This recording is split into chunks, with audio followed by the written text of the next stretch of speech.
مولانا ابوال کلام آزاد ایک ہمہ گیر ہمہ جہد شخصیت کا نام ہے۔ یہ شخصیت مختلف پہلوؤں پر محیط تھی۔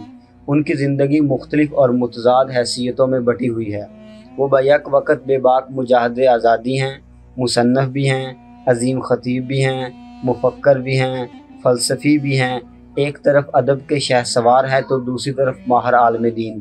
ان تمام خوبیوں کے ساتھ ایک عظیم قومی لیڈر اور سیاسی میدان کے شہنشاہ ہیں۔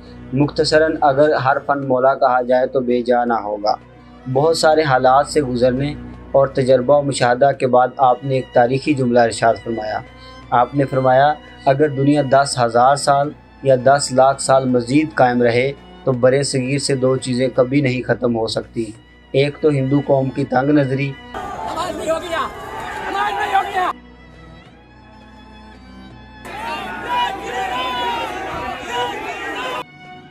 دوسری مسلمان قوم کی اپنے سچے رہنماؤں سے بدگمانی۔